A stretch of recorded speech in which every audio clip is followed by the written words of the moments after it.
Buenos días a todos los oyentes de Radio María. Un día más, con la gracia del Señor, nos disponemos a proseguir el comentario del Catecismo de nuestra Madre la Iglesia. Estamos en la parte del credo referente a la Iglesia, en concreto en los puntos 823 al 829.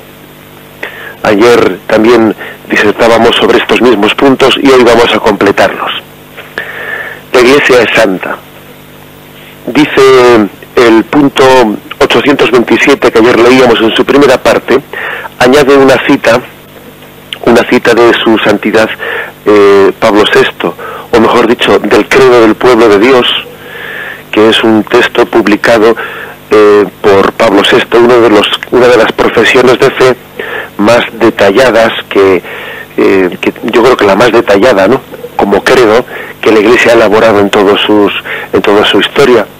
Se llama el credo del pueblo de Dios, y fue su santidad Pablo VI, de feliz memoria, pues quien en un momento especialmente agitado, pues de una crisis muy grande, ¿no?, pues de secularización, allá por los años 70, pues él entendió que el Señor le pedía, ¿no?, pues esa clarificación de la fe, igual que la Iglesia ha hecho ahora en la promulgación del Catecismo. Él la hizo en torno a la proclamación del credo del pueblo de Dios. Como digo, sin duda alguna, el credo, la formulación de la fe como credo más larga, más detallada que la Iglesia ha hecho en su historia. Y aquí se nos hace en este punto 827, se nos pone un párrafo de ese credo.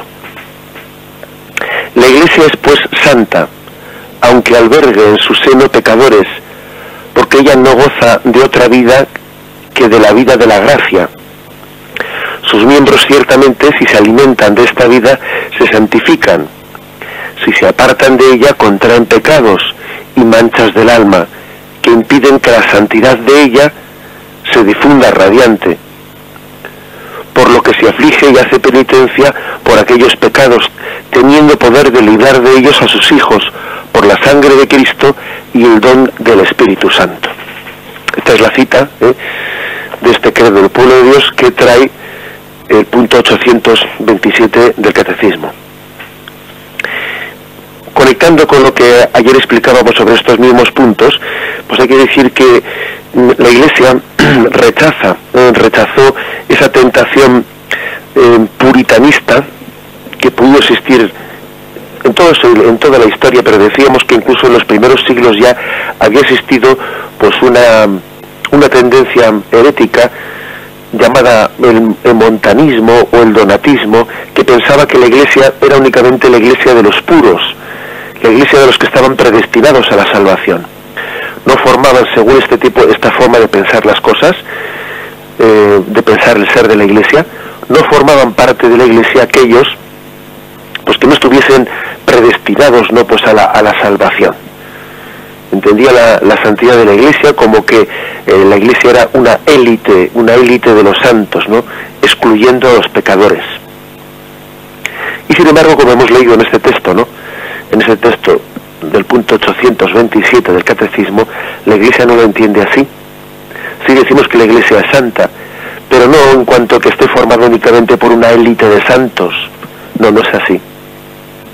La Iglesia encierra en su seno pecadores, pero pecadores llamados a la conversión, porque es una Iglesia madre, una Iglesia madre que posee los medios para su arrepentimiento y su salvación.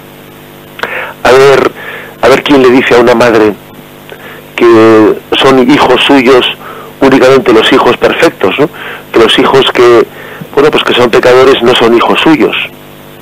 Esa madre se rebelaría frente a esa expresión. Pues lo mismo, la Iglesia encierra en su seno a muchos pecadores llamados a la conversión, y la Iglesia no se avergüenza de tener pecadores en su seno, toda vez que les exhorta y les está llamando continuamente a la santidad.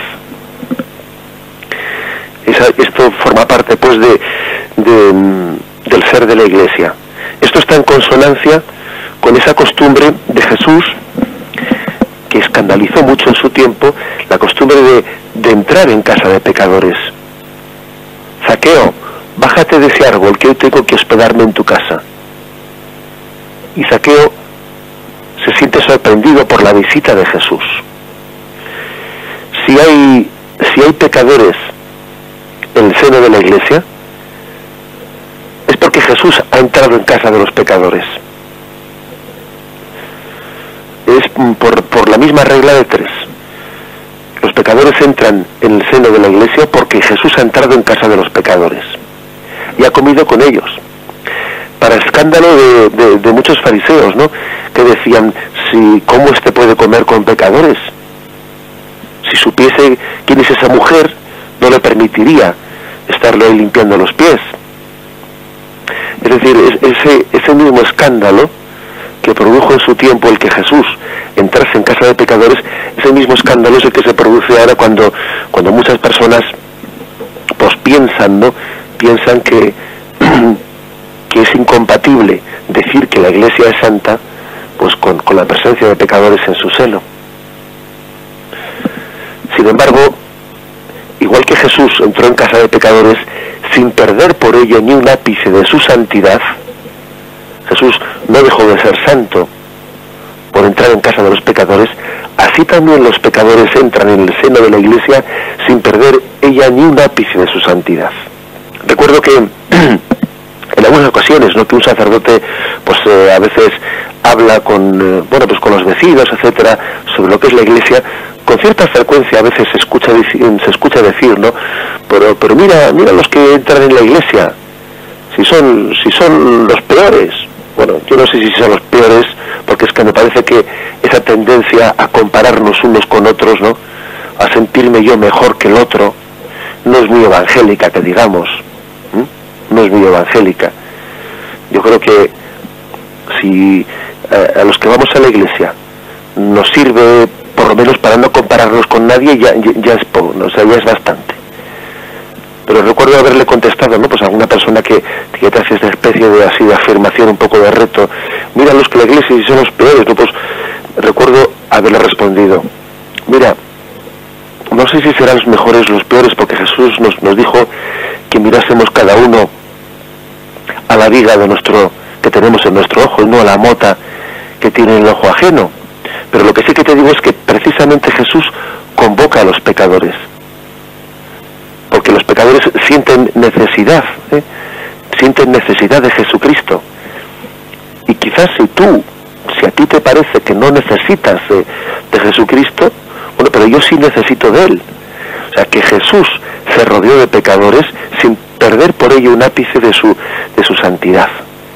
Ojalá viniesen más pecadores a la iglesia. Ojalá todavía en su seno entrasen todos aquellos pecadores que en el fondo están siendo convocados por Jesús. El gran misterio de la iglesia es cómo juntar su gracia, su santidad con el pecado de los miembros que se albergan en el interior. Ese es el gran misterio. El gran misterio es ese que solemos decir, ¿no? Pues que cuando uno mete una manzana podrida en un cesto de manzanas sanas, lo que ocurre es que se pudre, ¿no? Se pudren las manzanas sanas. Sin embargo, el gran milagro de lo que ocurre en la iglesia es al revés. Es decir, el gran milagro es que estas manzanas podridas que son introducidas en ese cesto que es la iglesia son sanadas. No se pudren, no, son sanadas. Es decir, aquí no es la manzana podrida la que estropea a la sana, sino la sana la que renueva, purifica a la podrida. Tal es lo que nos ocurre a los pecadores, que en el seno de la iglesia somos purificados, somos transformados. Por eso esta afirmación es muy importante. La iglesia no se avergüenza de tener en su seno a los hijos pecadores. Igual que una madre, pues aunque le dolerá mucho, ¿no?, que su hijo sea un pecador, no puede avergonzarse de él, no puede desprenderse de él.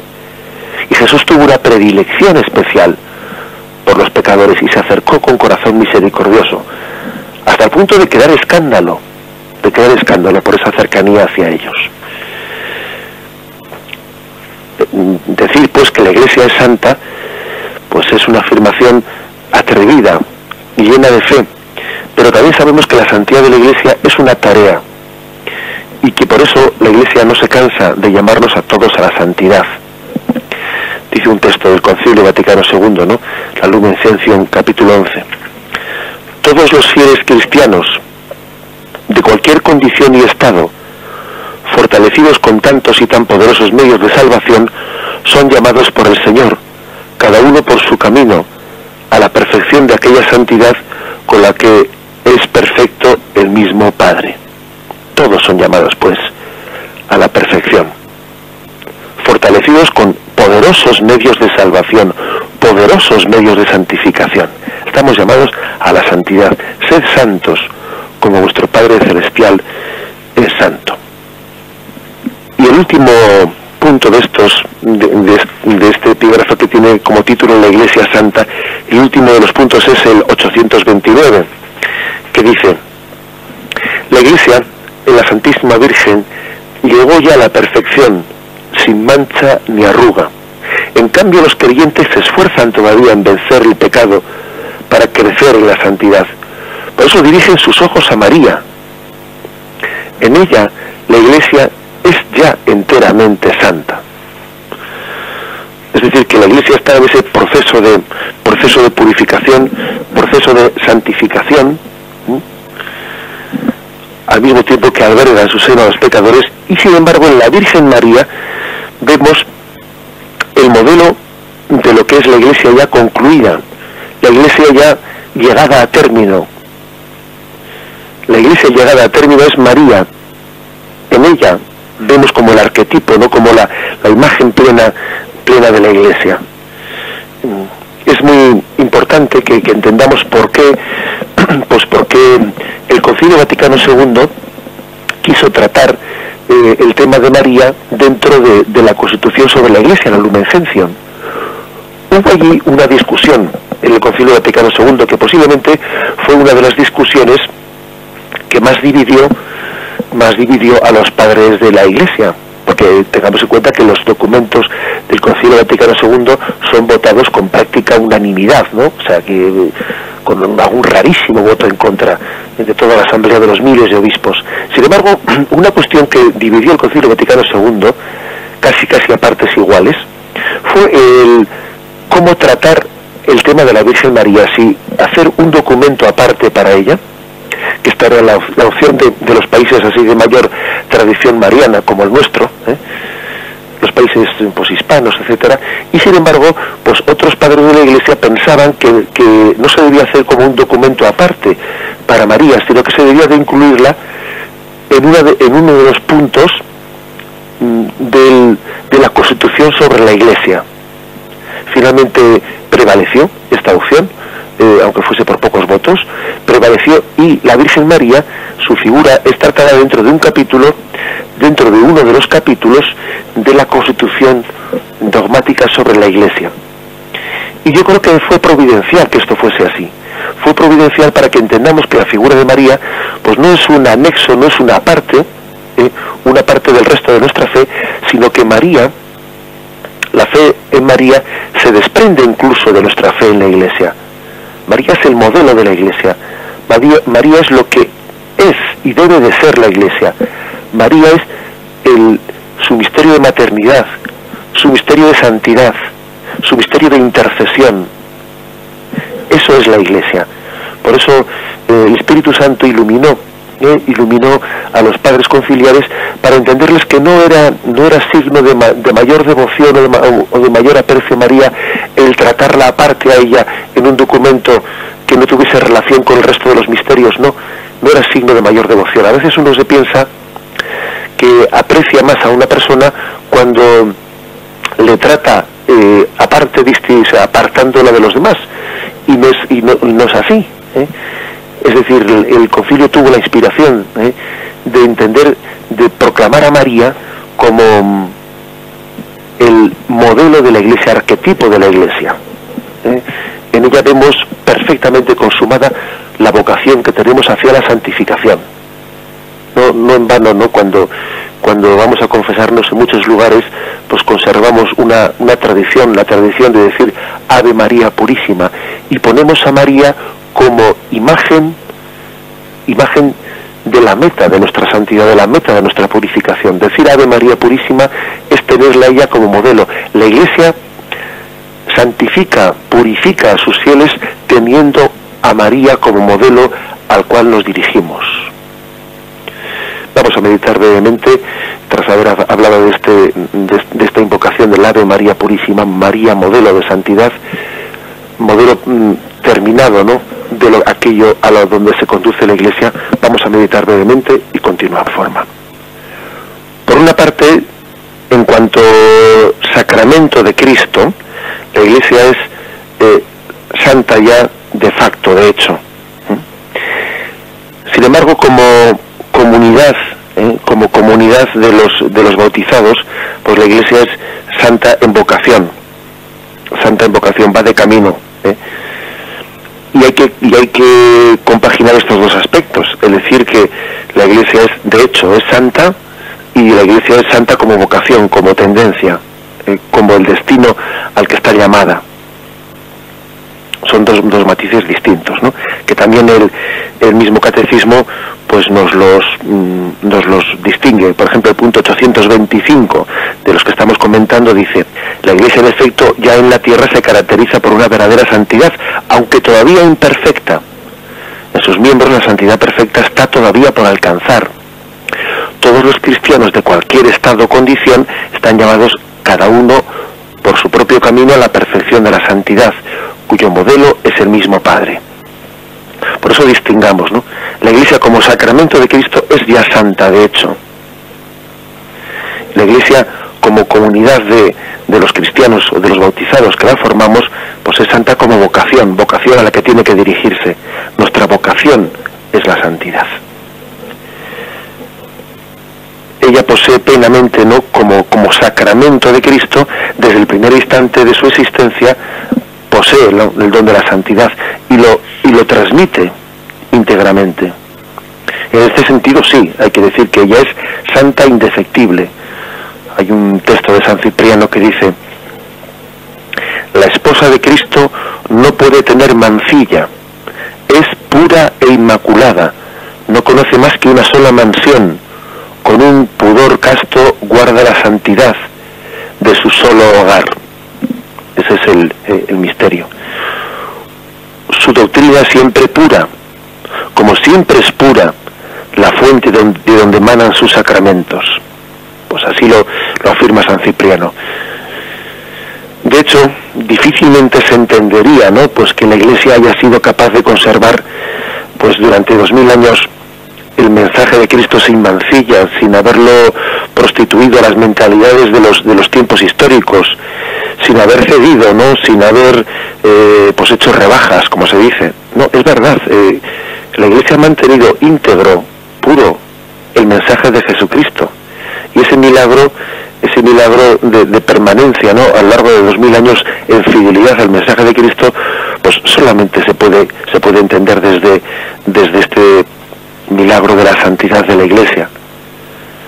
Su doctrina es pura, dice San Cipriano, como pura es la fuente de donde emanan sus sacramentos.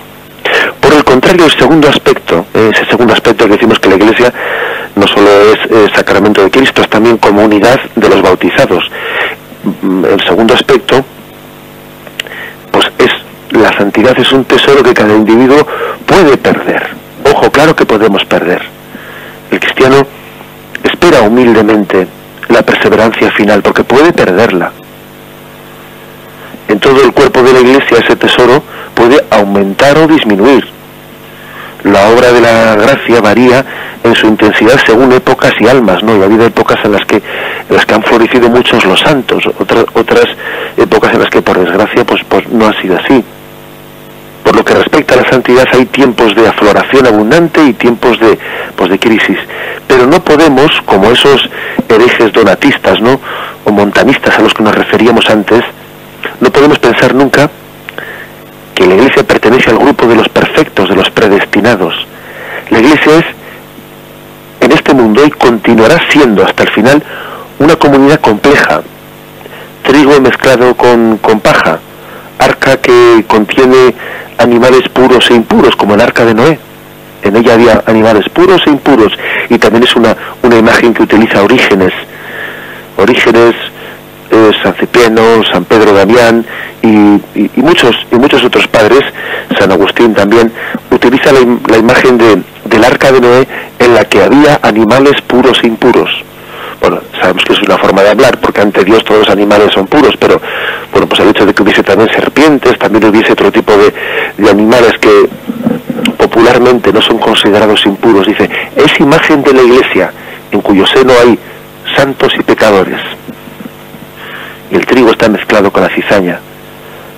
Barco repleto de pasajeros, algunos de ellos malos pasajeros, que parece que van a arrastrar al naufragio a la Iglesia. Y uno tiene la tentación de decir, ¿por qué no nos tiramos por la borda? Y así no corremos riesgo de que se nos hunda la barca.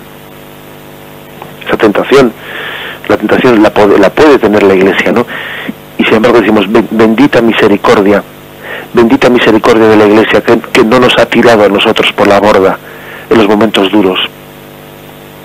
Parecía que la barca en ocasiones iba a ser tragada por las olas, y hasta le llamamos a Jesús, Jesús, despierta, ¿no ves que las olas van a tragar esta barca? ¿No ves que entre todos los pecadores que la formamos vamos a hundir esta barca? Jesús, ¿por qué no tiras a algunos por la borda? Y Jesús responde diciendo, déjate, espérate, no cortes el árbol, a ver si el año que viene da fruto. Y finalmente Jesús, ante nuestro agobio, pensando que la barca se va a hundir, da el don de la santidad, y se produce la bonanza, la calma, el milagro de la pacificación de esas olas. Estas imágenes no han sido utilizadas por los padres de la Iglesia para hablar de la misericordia de la Iglesia, que no se avergüenza de sus hijos, que intercede delante del Padre por ellos, que pues como en Sodoma dice, y si hubiese 10 justos, y si hubiese 10 justos, dejaría sin destruir la ciudad a tenor en consideración a esos justos. Bien, la Iglesia siempre intercede ante el Padre pidiendo misericordia por tantos hijos pecadores.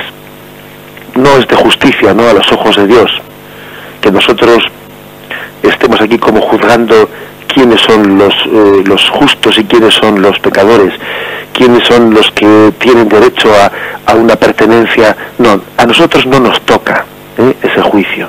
Lo que sabemos es lo que dice el profeta Isaías: la caña quebrada no la cascará, el pábilo vacilante no la apagará.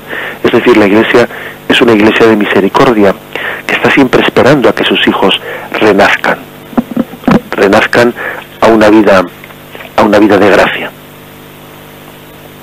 Los infieles, incluso, ¿no?, de buena fe o de buena voluntad, y aún los cristianos disidentes, solamente están ordenados a la Iglesia por un cierto deseo, anhelo inconsciente, sin que pueda decirse que son miembros suyos, porque ellos de alguna manera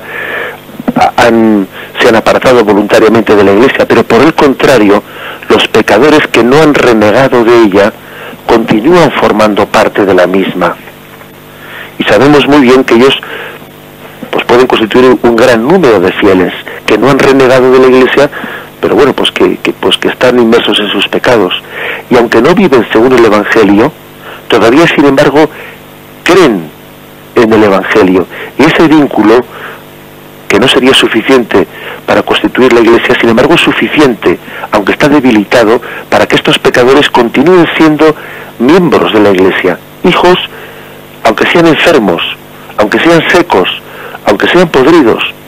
La Iglesia los tolera con paciencia, exhortándolos una y otra vez a la conversión. Ese es el gran misterio. La Iglesia está continuamente rezando todos los días: Dimite nobis de vita nostra, perdona nuestros pecados. Cada día de este mundo constituye una tarea de purificación para la Iglesia. Todos los días la Iglesia tiene que lavar su vestido en la sangre del Cordero, hasta que sea purificada por el fuego del cielo y consumada en Dios. Todos los días tiene que limpiar su vestido con la sangre del Cordero. diariamente tiene que hacerlo. Así pues, ¿no? Cuando las primeras generaciones cristianas, adoptando un término bíblico, hablaron de la Iglesia de los santos, no es para forjar una especie de concepto orgulloso de una Iglesia de los puros, donde no tienen cabida los pecadores. No. No es en ese sentido en el que la Sagrada Escritura habla de la Iglesia de los santos. Lo mismo que cuando hablaban de la Iglesia celestial, no desconocían que también existía por la existencia terrena de la Iglesia. Hablaban de la Iglesia de los santos como la Iglesia de la vocación a la que todos estamos llamados. Estamos llamados a esa vocación de la santidad. Y no se contrapone una cosa a la otra. No contraponían la asamblea espiritual a la Iglesia jerárquica. No la contraponían. Sino que estaban viendo un todo, un uno, una sola cosa, una sola esposa nacida del corazón de Cristo. La Iglesia tiene el milagro en su seno de ser capaz de compaginar pues esa santidad plena y también esa presencia de hijos pecadores.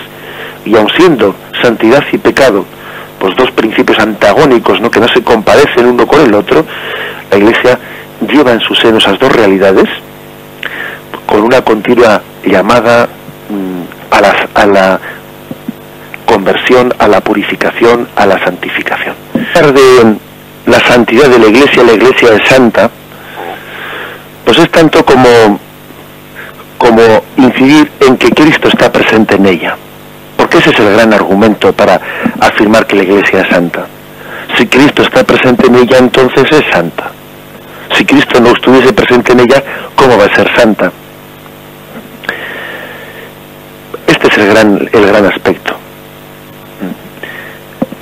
La Iglesia es la reconciliación de todos los pueblos, el judío y el gentil, en un solo cuerpo de Cristo, edificado sobre el fundamento de los profetas y de los apóstoles. O sea, en la Iglesia se unifican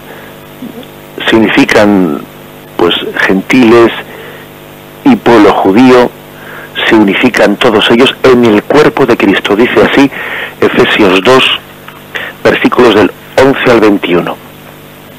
Así que recordad como en otro tiempo vosotros, los gentiles según la carne, llamados incircuncisos, por la que se llama circuncisión, estabais a la sazón lejos de Cristo, excluidos de la ciudadanía de Israel, y extraños a las alianzas de la promesa, sin esperanza y sin Dios en el mundo. Mas ahora en Cristo Jesús, vosotros los que en nuestro tiempo estabais lejos, habéis llegado a estar cerca por la sangre de Cristo, porque Él es nuestra paz, el que de los dos pueblos hizo uno, derribando el muro que los separaba, la enemistad, anulando en su carne la ley de los mandamientos con sus preceptos, para crear en sí mismo de los dos un solo hombre nuevo, haciendo la paz, y reconciliar con Dios a ambos en un solo cuerpo por medio de la cruz, dando en sí mismo muerte a la enemistad. Vino a anunciar la paz, paz a vosotros que estabais lejos, y paz a los que estaban cerca, pues por Él unos y otros tenemos libre acceso al Padre en un mismo espíritu. Así pues, ya no sois extraños ni forasteros, sino ciudadanos de los santos y familiares de Dios, edificados sobre el cimiento de los apóstoles y profetas, siendo la piedra angular Cristo, en quien toda edificación bien trabada se eleva hasta formar un templo santo en el Señor, en quien también vosotros estáis siendo juntamente edificados para ser morada de Dios en el Espíritu. Fijaros qué texto tan perfecto, ¿no?, como todos aquellos que son inspirados en la palabra de Dios. Un texto perfecto en el que habla de que la Iglesia pues es esa gran convocación. Ya no somos ni extraños ni forasteros, somos ciudadanos y familiares de Dios, dice, familiares de Dios. Es pues la presencia de Cristo, siendo la piedra angular Cristo, hemos sido edificados sobre el cimiento de los apóstoles. Es la presencia de Cristo la que permite esta santidad de la Iglesia. La economía de la salvación es la formación de la Iglesia como cuerpo de Cristo. Al final la imagen de la Iglesia como cuerpo de Cristo pues es una imagen fundamental para poder expresar y demostrar la santidad de la Iglesia. La Iglesia es especialmente santa como sacramento de Cristo, como cuerpo místico de Cristo. Bien, tenemos textos para hablar de esta presencia de Cristo en su Iglesia. Por ejemplo, Mateo 28:20. Después de que manda a sus apóstoles a bautizar, ¿no? Y por todo el mundo bautizando. Y he aquí que yo estoy con vosotros todos los días hasta el fin del mundo. Cristo promete, pues, su presencia a la Iglesia, la promete, y su promesa no va a fallar. Cristo no va a dejarnos huérfanos, su promesa se ha cumplido. Este es uno de los textos más claros en los que Jesús habla de su presencia. Es Cristo mismo quien vive en su Iglesia y que prosigue el camino de inmensa misericordia iniciado por Él. Modos de esa presencia de Jesús. Entramos un poco a describirlos. Bueno, hay distintos modos de presencia. Sabemos que la presencia de Cristo actualmente es una presencia del Cristo glorioso, muerto, resucitado y constituido Señor sobre los cielos. Tampoco es correcto de que hablemos de distintas presencias, sino que en el fondo hay una sola presencia que se actualiza de diversos modos y en distinta intensidad. Es la presencia del Cristo glorioso que puede hacerse presente en nosotros, pues en primer lugar, sustancialmente. El modo más completo y perfecto de la presencia de Cristo en su Iglesia es el de la presencia sustancial en la Eucaristía. En ella está todo Cristo, verdadera, real y sustancialmente presente. El momento de la institución de la Eucaristía es uno de los momentos en los que Cristo está prometiendo que estará siempre con su Iglesia presente. Porque cuando Él pide, haced esto en memoria mía, Él está asegurando, garantizando que Él va a estar siempre con la Iglesia, que no la va a dejar nunca de su mano, que su presencia va a ser continua. La Iglesia continuamente está celebrando la Eucaristía, entre otras cosas, para que la presencia de Cristo entre nosotros en su Iglesia no se pierda, para que no seamos nunca, ¿no?, pues como un árbol, mejor dicho, una rama desgajada del árbol. En la acción eucarística alcanza, pues, la máxima, ¿no?, pues fuerza la presencia de Cristo. Pero no solo es una presencia sustancial, también es una presencia dinámica. Jesús está presente en todo el apostolado de la Iglesia, en todo el apostolado, en todos sus afanes, ¿no?, por llevar el mundo a la voluntad del Padre. Está presente en la predicación de la Iglesia. La predicación cristiana no solo está acompañada de una presencia, pues de una virtud divina, ¿no?, sino que es el Espíritu el que habla por nosotros. Acordaros de esos pasajes del Evangelio que dice: no estéis pensando en lo que diréis, el Espíritu Santo hablará por vosotros. Hay pues una presencia que le hace santa a la Iglesia, una presencia de inspiración, incluso de una manera dinámica, pues en el día a día. El Señor promete que Él también va a inspirar las palabras de predicación. Los apóstoles pues hablaron en nombre de Cristo y con la autoridad de Cristo, y así la primitiva comunidad cristiana escuchaba sus palabras con respeto, sabiendo que en ellas había pues una autoridad, una inspiración, que la predicación apostólica formaba parte del yo estaré con vosotros, que era un carisma dinámico, un carisma apostólico. Dice, por ejemplo, la segunda carta de Timoteo, capítulo 1, versículo 6, te recuerdo que has de reavivar el carisma de Dios que hay en ti por la imposición de las manos.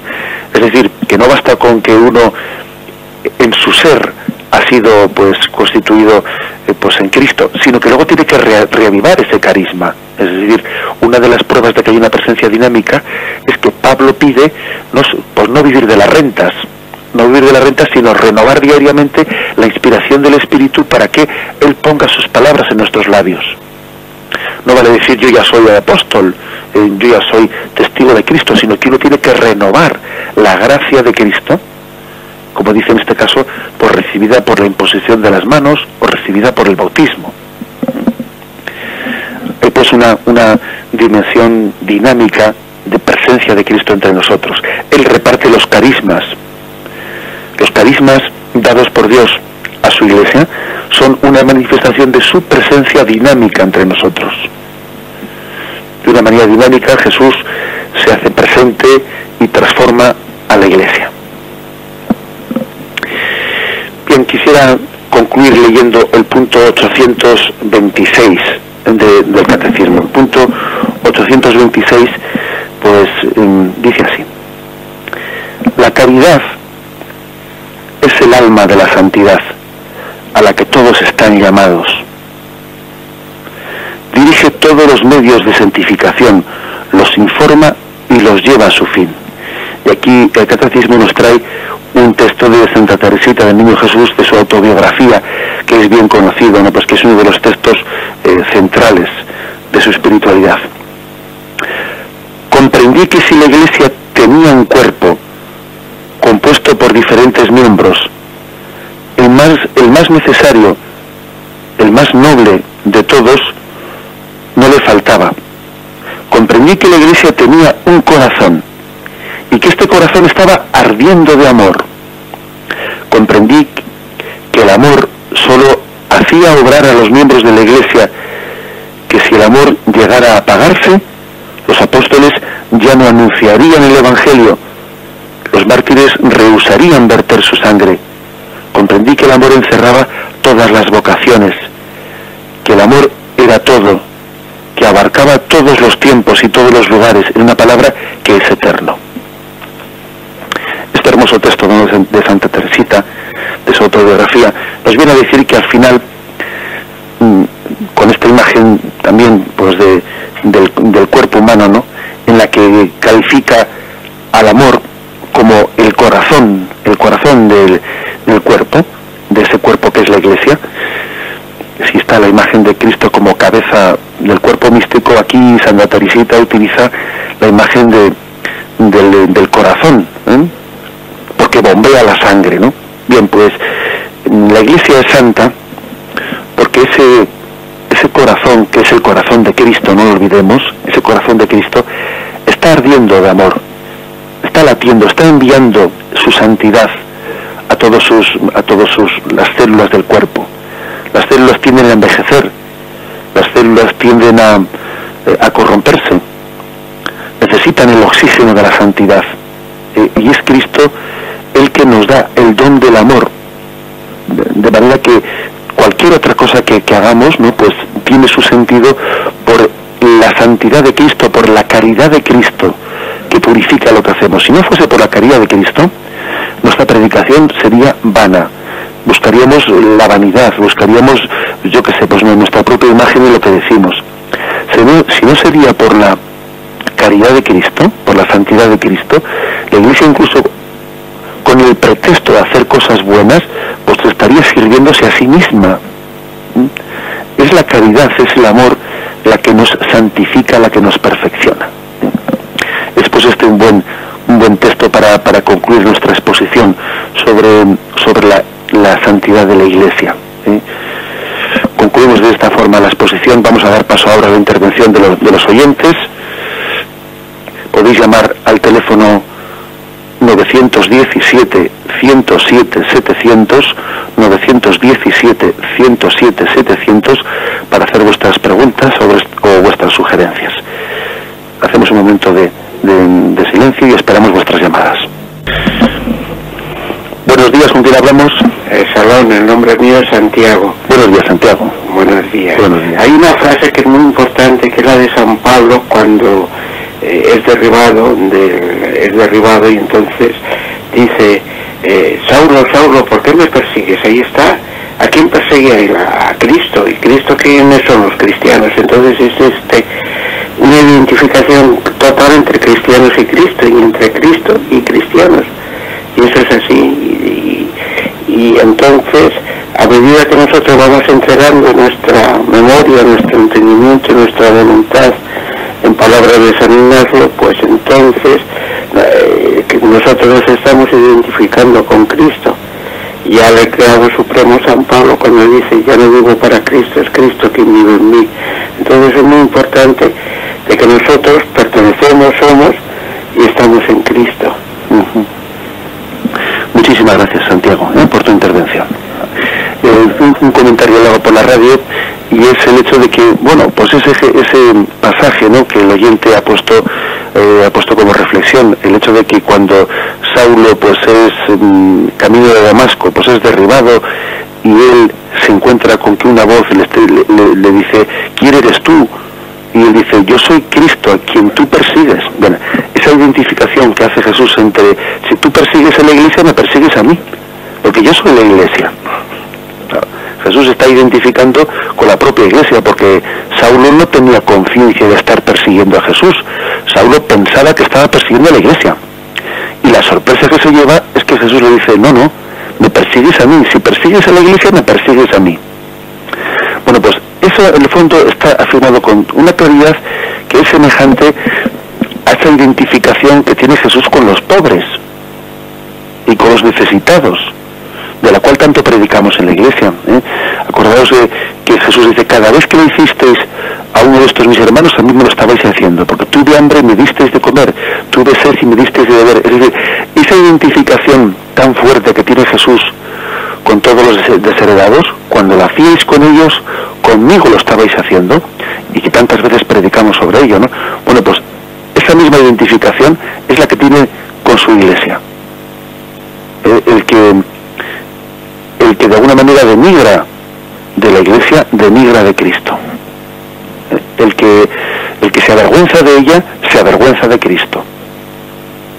Hasta este punto no podemos llegar a decir que existe esa identificación entre Cristo y su iglesia. Adelante, damos paso al siguiente oyente. Buenos días, padre. Buenos días, adelante. Mire, yo quería hacer una pregunta. Esto de los budas, ¿esto qué es? Esto no es de religión, ¿no? ¿Se refiere usted a los budas en el sentido, bueno, me imagino, pues algunas estatuillas, etcétera? No, mire, conozco un grupo que están con los budas, no creen en Dios, según ellos, para ellos el Buda es Dios. No tienen que ir a misa ni esas cosas, y claro, antes pues frecuentaban los sacramentos como todo el mundo, nosotros, no todos los cristianos.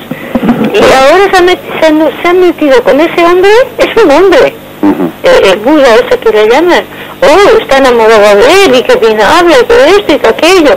Yo sí, claro, es uno que con ese te libre de ir a misa, te libre de sacrificios, como un poquito así a la carta, ¿no? Y, o sea, se ha retirado de la iglesia. En una palabra, dice que ya no cree en Dios.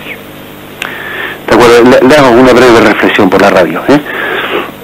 Vamos a ver, el budismo ha sido pues, designado por algunas personas, el budismo, como una religión atea, aunque parezca esto una contradicción, porque es que en el fondo se puede ser budista sin creer en Dios, porque el budismo no deja de ser una especie de filosofía, por lo menos en un Dios personal.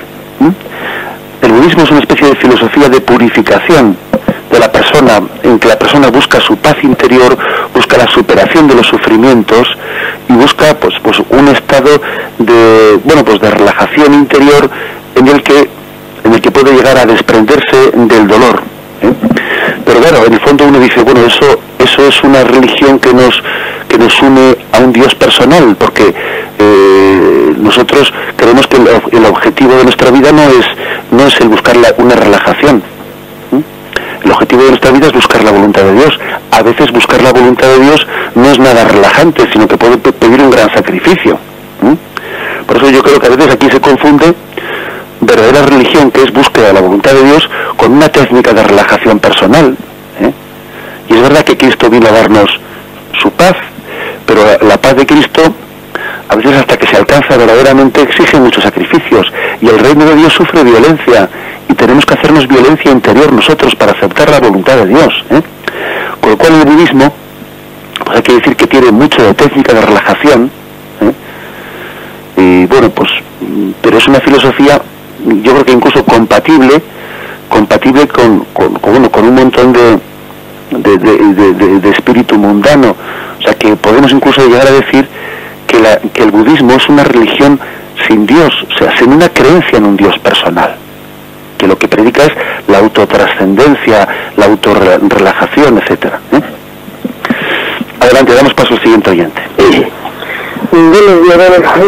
Buenos días. Soy Pedro María Núñez. Estoy de acuerdo con todo lo que ha dicho, de que las críticas pues que nos hacen a los cristianos, que somos los peores, bueno, lo que ha rebatido usted me parece bien. Ahora le quiero decir, padre, que a veces tenemos el peligro, los que vamos religiosos, los que vamos en fin, los católicos, a cumplir el culto. Y bueno, la tarea de ayudar al prójimo, pues que es más dura, pues a veces la olvidamos. Y bueno, puede ser que así como Jesús en la parábola del samaritano, pues indica cómo el samaritano, pues que el no practicante hizo la voluntad de Dios, y en cambio nosotros que eran más de piedad, pues en fin, ya lo entiendo. Sí, lo entiendo perfectamente. Además. Bien, de acuerdo, le hago un breve comentario por la radio. Pues claro que es cierto, y de hecho esa parábola del buen samaritano y otras muchas parábolas se nos predican continuamente en la Iglesia, ¿eh? Se nos predican y también se nos afirma que la Santa Misa no termina con el podéis ir en paz,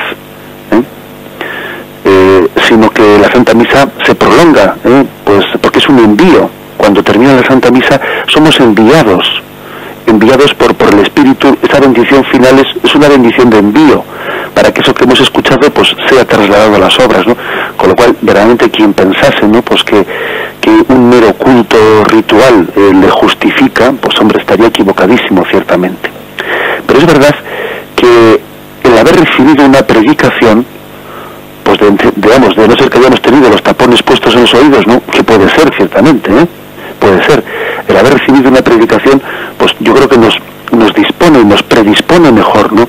Nos debe de predisponer mejor, pues para transformar en las obras, ¿no?, eso que Jesús nos ha dicho con la palabra. Adelante, damos paso al siguiente oyente. Sí, buenos días. Buenos días. Gracias por su ayuda espiritual diaria. Bueno, yo la verdad todos los días doy gracias a Dios por estar dentro de la Iglesia Católica, pero me cuesta mucho el creer que los demás, los no bautizados, pues no sean herederos, digamos, de tantos bienes como tenemos todos en la comunión de los santos. Bueno, eso quisiera saber si realmente los que están fuera tienen también pues todas esas gracias para salvarse. Gracias, Padre. Muy bien, gracias a usted por su fidelidad. Bueno, la verdad es que quizás adentrarse en profundidad en esta pregunta que ha hecho el oyente sería adelantarnos a lo que va a venir próximamente, ¿no?, que es incluso el punto 846, del cual ya estamos cerca, pues responde la pregunta de fuera de la Iglesia no hay salvación, o si hay salvación, en qué sentido, una cosa a su contraria. Bien, pero aunque sea mínimamente, aunque nos adelantemos a lo que será el capítulo principal que aborde eso, hay que decir, bueno, Dios tiene muchos caminos, y también Dios tiene caminos extrasacramentales. Decíamos que el reino de Dios no coincide al 100% con la Iglesia terrena, que afortunadamente el reino de Dios es más amplio que la Iglesia. Es verdad que la Iglesia es el núcleo del reino de Dios. La Iglesia forma parte de ese núcleo del reino de Dios, incluso se identifica en esencia con él, ¿no? Pero el reino de Dios es más amplio que las fronteras visibles de la Iglesia. Dicho eso hay que decir, bueno, pues que Dios tiene sus medios, sus caminos de gracia, para hacer llegar sus dones de salvación a tantas personas. recuerdo, por ejemplo, alguna llamada de los oyentes en la que preguntaban por lo que la Iglesia pensaba con respecto al destino de los niños que morían sin bautismo, ¿no? Y yo les hacía referencia a cómo la Iglesia, en un punto del catecismo, decía pues que jamás había afirmado como doctrina católica pues la existencia del limbo, sino que la Iglesia confiaba que la gracia de Dios también llegaría a esos niños por otros medios que fuesen extrasacramentales. Nosotros, lógicamente, no somos capaces de conocer todo eso en detalle, porque es un misterio que nos supera, pero confiamos en que la gracia de Dios, ¿no?, pues tiene otros medios, y que Dios mira a la buena voluntad, ¿no?, de todos los corazones que buscan sinceramente a Dios. Bien, damos por concluido, porque ya hemos llenado el tiempo, damos por concluido el comentario de hoy del Catecismo de nuestra Madre la Iglesia. Continuaremos, Dios mediante, mañana. Alabado sea Jesucristo.